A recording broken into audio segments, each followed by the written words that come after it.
안녕하세요. 백두산 금융연구소의 백두산입니다. 1월 12일 목요일 아침 9시 49분입니다. 미국 증시는 상승 마감했습니다. 특별한 재료가 있는 건 아니고 이 CPI가 오늘 밤에 발표되는데 미국 물가지표 그거 발표되기 전날에 올랐으니까 뭐라고 하겠어요, 언론에서. 물가가 안정될 것을 기대하고 미리 올랐다라고 해석할 수 있겠죠. 그죠? 그렇게 보시면 될 것 같습니다. 그러니까 시장은 지금 미리 이제 물가지표가 낮아질 것에 대한 그런 기대감을 선반영시키고 있다. 이렇게도 볼 수가 있습니다. 그래서 느낌은 마치 지난번 11월 CPI 발표 때, 작년 11월 CPI 발표 때 7.7 나왔던 때, 나스닥이 7% 폭등했던 때, 약간 그때와 비스무리하게 흘러간다는 느낌이 여전히 계속 들긴 하네요. 그래서 일단 상승 마감을 했고, 뭐 특별한 재료는 없고, 이 긴축 우려 완화라는 게 일종의 재료가 된 거니까 뭐 IT 빅테크들이 좀 강하게 올랐다. 그래서 나스닥이 강하게 올랐다. 뭐 보실 수가 있겠습니다. 뭐 특별히 뭐 다른 뭐 점검할 만한 건 없는 것 같고 어차피 상승해야 될 날에 뭐 상승한 거니까 특별히 이상한 거 없고요. 그러니까 올라가는 게 자연스러운 날에 올라간 거니까 특별히 할 말이 없고 뭐 추가로 더 올라갈 수 있다. 뭐 생각하시면 되겠죠. 그냥 마음 편안하게 생각하세요.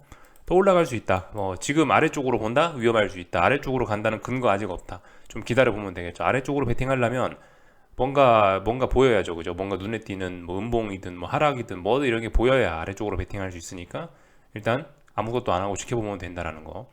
이쯤 됐으면은 이제 마치 지난번에 11월에 그랬던 것처럼 또다시 뭐 폭등도 할 수도 있겠죠. 그죠? 오늘 밤에 물가지표 잘 나오면요.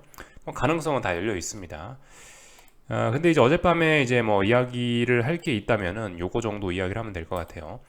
변동성 지수는 안 죽고 있다는 거 잘 보면 될 것 같습니다. 어젯밤 미국 증시 같은 경우는 제 생각에 이거 약간 좀 오버슈팅기가 좀 있긴 있습니다. 중요한 이벤트 발표 전에 좀 과하게 오르는 측면이 있는 것 같다라는 거, 그 이야기를 드리고 싶은 건데, 그래서 변동성 지수가 죽지 않는다. 요거 계속해서 봐야 될 중요한 부분입니다. 변동성 지수가 이날이 언제죠? 11월 말쯤부터 해가지고 지금까지 계속해서 한 달 넘게 지금 하방 경직성 보이고 있죠. 조심해야 됩니다. 이런 점을 볼 수가 있겠고, 그래서 이런 것 때문에 오버슈팅 가능성이 있을 수 있다. 뭐 이렇게 볼 수가 있을 거고, 저게 그리고 그 우리가 선물 차트에서만 보니까 이런 게 이제 잘 안 보일 수가 있는데 어젯밤 같은 경우는 이제 크게 갭상승 출발해갖고 원웨이 상승했단 말이죠, 그죠? 이런 걸로 보면 조금 더 명확하게 보이는데 S&P인데 이런 것만 봐도 이제 좀 다소 이제 이게 좀 어젯밤에 어느 정도 좀 힘을 썼구나. CPI 발표 전에 어느 정도 좀 슈팅기를 좀 보여주긴 했구나라는 거를 이런 걸 보면서 한 번 더 좀 확인할 수는 있습니다. 이게 선물 지수로는 이게 명확하게 잘 보이진 않는데 뭐 현물 지수로 보면 간혹가다 이제 이런 부분이 좀 보이는 게 있다라는 거. 이 현물 지수에선 갭이 이렇게 크게 보이니까 그죠? 뭐 이런 부분 생각을 하면은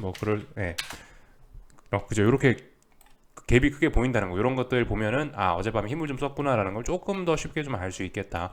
변동성 지수도 상승 마감했고 이런 것들 확인을 할 수가 있겠습니다. 나스닥 변동성 지수도 뭐 보시다시피 이렇게 어젯밤에 일단 상승 마감했죠, 그죠? 대부분 다 지금 비슷비슷한 뭐 그런 모습들을 보이고 있습니다. 그래서 슈팅의 가능성이 있다. 중요한 이벤트 발표 앞두고 슈팅 뭐 좀 조금 좀 안 좋은 거 아니냐? 뭐 이렇게 생각을 해볼 수가 있겠죠. 이 정도 보면은 될 것 같고요. 뭐 얼추 다른 이야기들 다 한 것 같고 이 달러 같은 것도 한 번씩 봐야겠죠. 달러라든가 뭐 금리라든가 체크 한 번씩 해야 됩니다. 그죠? 어, 중요한 지표 발표 앞두고 뭐 그냥 이렇게 옆으로 기어가고 있다. 방향성 모르겠다. 혼조하게 뭐 이러고 있다. 물론 아직까지 계속 더 아래쪽으로 가는 게 유리합니다. 그죠? 달러가 아래쪽으로 가는 게 유리한 상황이고 아무래도 이제 뭐 달러가 약하고 이러니까 원자재들이 최근에 강하겠구나라고 생각할 수도 있을 것 같아요. 그죠? 제가 이 점을 좀 간과하고 있었던 것 같은데 뭐 이런 거 덕분에라도 요즘에 국제유가 오르고 뭐 구리값 오르고 금값 오르는 게 많이 설명될 수 있다. 뭐 이 정도 이야기 드리면 될 것 같고요. 하여튼 이거 아직까지 더 아래로 가는 그림이고 아직까지 뭐 반등의 기미, 의미 있는 지지력 이런 거 아직까지 확인되지는 않고 있습니다. 근데 뭐 이 정도 해놔도 일단 멈추긴 했다는 거고 뭐 더 충분히 방향 전환 시도할 수 있는 뭐 그런 상황이에요. 그래서 뭐 지금 지표 발표 전이니까 특별히 할 이야기 없고 금리 같은 경우는 또 조금 떨어졌습니다. 그죠? 그래서 계속해서 생각해 보셔야 되는 게 채권 투자하실 분들 잘 생각들 해보시라는 거. 다중고점형이 완성되었을 수 있다라는 점 고려하시면서 움직이시면 되겠죠. 솔직히 뭐 달러 많이 갖고 계신 분들이 계실 텐데 그러니까 이런 것들 한번 고민해 볼 만할 것 같아요. 그죠? 뭐 달러나 채권이나 사실 좀 약간 좀 저의 느낌에는 이 약간 좀 이제 비슷하게 그러니까 이거 두 개는 주식과 다르게 변동성이 좀 덜하지 않습니까? 그래도 달러 들고 계셨던 분들이 채권 투자하는 거 저는 같은 위험 감수 성향 내에서 할 수 있는, 그러니까 비슷한 위험인 것 같거든요. 그래서 아마 달러 하신 분들은 채권도 좋아하실 것 같다는 생각이 좀 드는데, 그래서 한편으로 이런 생각도 좀 괜찮을 것 같긴 해요. 최근에 달러가 좀 비리비리하니까 달러 비중 축소하면서 채권으로 조금씩 옮겨가는 건 어떤가, 이런 거 고려는 해볼 수 있을 것 같습니다. 이런 점들. 뭐 계속해서 말씀드리지만 이 채권 투자는 환해지 반드시 하셔야 된다는 거 말씀드리고 있죠. 그런 점들 유의하셔서 하시면 될 것 같고, 한 번쯤 고려는 해볼 수 있다, 그런 생각 해볼 수 있는 때다, 그죠? 그런 전략 생각해 볼 수 있는 때다 말씀드렸고요.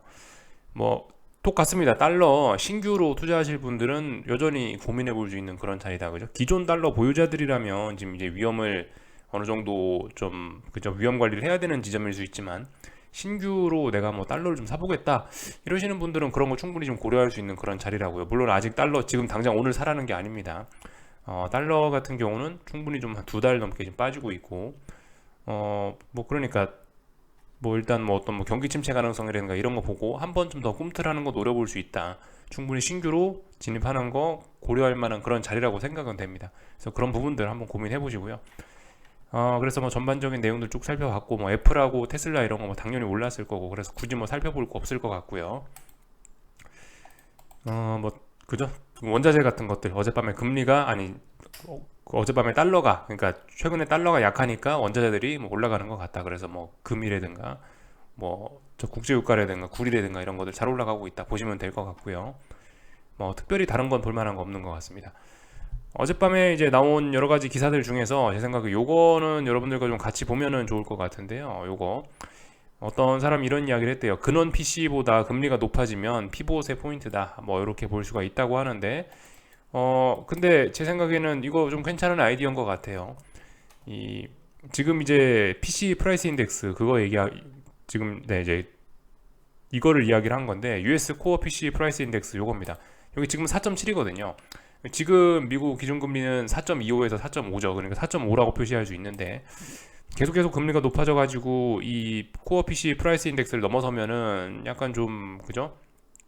이런 거는 어떤 변화의 뭐 시작이 될 수도 있다, 뭐 이런 이야기를 하고 있는 건데, 지금 이 사람이 괜찮은 아이디어인 것 같습니다. 뭐 그럴 듯한 것 같아요, 그죠? 우리가 지금까지 그런 생각들 했잖아요. 야 뭐 저기 뭐 CPI가 뭐 7%쯤 되는데 금리 뭐 3, 4%로 물가를 잡을 수 있겠냐, 이런 이야기들 우리 자주 했었잖아요.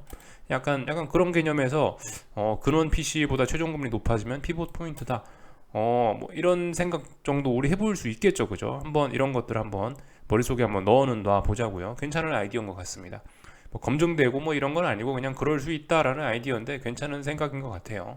지금 하여튼 4.7이다. 코어 PC, 예, 그 코어 PC 프라이스 인덱스는 4.7이다라는 거 기억해 놓으시면 좋을 것 같고, 이 참 재밌게도 이게 또 이제 1월 말에 또 발표가 되더라고요. 그러니까 1월 말에 정말 중요한 것들 많이 있습니다. 1월 말, 2월 초까지 해서 1월 말에 미국 IT 빅테크 기업들 애플 같은 것들 실적 발표하고, 미국 물가지표 발표되고, 2월 초에 FOMC 회의 있고, 그러죠. 그러니까 1월 말, 2월 초에 정말 중요한 거 많이 있습니다. 요즘은 사실 뭐 지금은 이 연말부터 해가지고 지금까지 계속해서 아무튼 특별한 이벤트가 없죠. 그래서 저도 아침 저녁으로 녹화하는데 별로 이렇게 뭐 이야기할 만한 거리가 없어요. 그래서 하여튼 그 이런 답답함이, 하여튼 뭐 오늘 밤에 어떤 그 물가지표 그 발표가 있긴 있는데, 뭐 일단 할 말 없는 게, 오늘 밤에 이제 물가지표를 재료로 해서 일단은 할 말 없는 건 일단 어느 정도 끝날 것 같고, 그 다음에 또 한동안 조용하다가 이제 1월 말, 2월 초까지 또, 그죠? 네. 또 그까지 또 한동안 또 조용할 것 같고, 하여튼 이런 상황입니다. 말이 좀 약간 꼬였는데, 하여튼 그 드리려고 하는 이야기는, 지금 이제 항상 이제 시장의 컨셉이 있었다고요. 시장의 컨셉이 2020년, 2020년, 21년 이럴 때는 어땠어요? 컨셉이 증시 막 폭등하고 이럴 때, 비트코인 막 오르고 이럴 때, 이때 시장을 관통하는 가장 중요한 주제가 뭐였습니까? 유동성이었죠. 유동성을 가지고 막 올랐잖아요, 시장이. 유동성이란 재료를 갖고 막 올랐습니다. 유동성이란 명확한 재료가 있었죠. 그리고 2022년 작년 같은 경우는 계속 시장에 빠졌지 않습니까? 뭘 주제로 빠졌죠? 인플레가 계속해서 올라간다. 그런 와중에 증시가 빠졌죠, 그죠? 긴축한다. 이런 걸 갖고 빠졌습니다. 명확한 재료가 있었어요. 긴축, 인플레 이런 걸 주제로 해서 계속해서 시장에 빠졌습니다. 지금 이제 22년 말, 23년 초가 됐는데요. 근데 아직까지 이게 시장을 명확하게 관통하는 그런 이 의미 있는 그런 뭔가 재료가 아직까지는 좀 나오지 않았죠. 이 지난번에 써먹었던 이 인플레라든가 긴축이라든가 22년에 써먹었던 이 지표들은 지금 어느 정도 좀 약발이 좀 다 했습니다. 미국의 긴축 속도 조절로 인해서 물론 이제 긴축 속도 조절을 했을 뿐이고 긴축은 계속되고 있는데 이제 시장에서 1년 동안 해먹었고 네, 하여튼 뭐 시장에서 뭐 1년 동안 해먹었고 긴축 속도를 그 조절하는 걸 시장이 거의 긴축이 끝났다로 지금 받아들이는 그런 모습이라서 이 긴축 같은 경우는 지금 일단 단물이 좀 빠져서 시장은 지금 이 명확한 어떤 그런 컨셉이 없는 그런 상황입니다. 그래서 계속해서 고민해보자라 말씀을 해드리고 있죠. 지금 이 사이에 뭔가 재료가 있으면은 뭐 경기 침체 우려 뭐 이런 게 나면서 박살날 수도 있는 거고 뭐 이런 일 없으면은 특별한 일 없으면 이제 반등도 할 수 있겠죠, 그죠? 그러니까 뭐 잘 지켜봐야 될 뭐 그런 부분입니다. 이렇게 시장이 고민을 하고 있는 가운데 우리도 고민해야 된다 이런 이야기 드리고 하여튼 오늘 밤에 물가 지표 잘 보자라는 거. 시장은 벌써 뭐 긍정적인 쪽으로 기대를 많이 하고 있는 그런 모습입니다. 오늘 밤에 예상치에 대충 부합하면은 뭐 증시를 크게 오를 것이라고 JP모건에서는 어제 그렇게 예상을 하고 있다 말씀드렸죠. 전반적인 내용도 쭉 살펴봤고요. 한국 증시 같은 경우는 저도 왜 그런지는 모르겠는데 이 친구들이 월요일날 지 혼자 급등을 하더니 오늘은 또 남들보다 먼저 좀 꺾이고 있는 이런 모습입니다.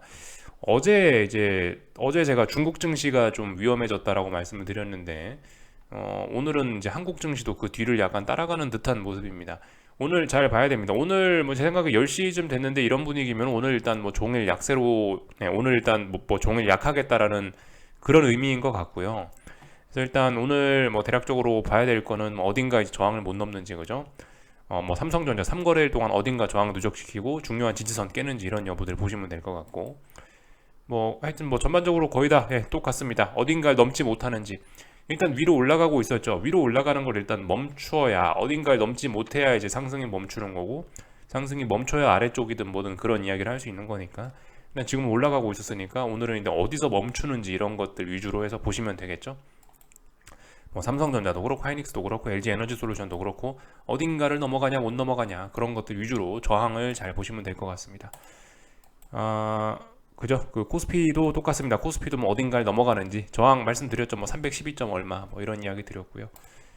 근데 아무튼 오늘 이런 움직임들은 근데 뭐 큰 의미를 부여하진 않을 겁니다. 어차피 뭐 오늘 밤에 CPI 발표되면 얼마든지 들었다 놨다 할 수 있기 때문에 일단 근데 우리가 일단 뭐 오늘 밤에 CPI가 있든 말든 간에 중요하게 봐야 되는 건 어딘가 넘어가냐 안 넘어가냐 잘 보자. 그거 보면 되겠죠. 원달러 환율은 지금 어딘가에서 이제 3거래일째 버티고 있는데 이 자리가 또 어떤 지지선이 되는지. 근데 사실 여기만 지켜서는 의미가 없죠. 1268원, 70원 돌파한착 해야 이제 의미가 있는 거지. 뭐 그렇게 되기 전까지는 의미 없다. 다만 이제 달러의 하락은 일단 멈춰 있다. 그 원달러 환율의 하락은 일단 멈춰 있다. 이렇게 보시면 될 것 같습니다. 하여튼 뭐 저항 체크 잘 하자고요. 그래서 저항 체크 잘해서 어딘가에 저항을 누적시키면은 뭔가 한 숟가락 얹어 볼 수 있는 기회가 올 수도 있는 거죠. 그죠? 이렇게 보시면 될 것 같고. 하여튼 그 뭔가 변곡의 가능성이 있긴 있습니다. 근데 근데 당장 지금이다 뭐 그런 건 아니고 제 생각엔 뭐 다음 주 정도까지 좀 보면은 뭔가 나오지 않겠나 싶습니다. 다음 주 정도까지 보면요. 물가지표 오늘 밤에 발표되는데 물가지표 발표되고 나서 땡 하자마자 나온 그 결과가 속임수일 수도 있는 거니까 일단 한 몇 거래일 정도 좀 지켜보면 될 것 같고 어떻게 하면은 결국 다음 주 뭐 초반 다음 주 중반쯤 되면은 뭔가 좀 뚜렷하게 보이지 않겠느냐. 방향 전환 될 거면은 뭐 다음 주 뭐 중반 정도까지는 뭐 어떤 그죠 그런 가능성이 있는 자리라고 생각하니까 좀 여유롭게 좀 보자고요. 그래서 다음 주까지 변동성 지수들 뭐 보시다시피 이렇게 계속해서 하방 경직성 보이고 있는 거 어딘가를 안 붕괴시키죠. 어딘가를 지키고 있죠. 그죠? 이런 점들도 잘 봐야 될 부분입니다. 뭐 특별히 다른 거 드릴 이야기는 없고 코스닥은 아직도 강하네요. 그죠? 코스닥은 어딘가 저항을 누적시키는 그림은 지금 아닙니다. 이런 모습은요. 그죠? 코스피가 어딘가 저항을 누적시키는 그림이죠. 그죠? 삼성전자가 어딘가 저항을 누적시키는 그림이고요. 코스닥은 아직 좀 강하네요. 여기까지 보면 될 것 같습니다. 궁금한 거 리플 남겨주시고 오늘 저녁에 뵙도록 하겠습니다.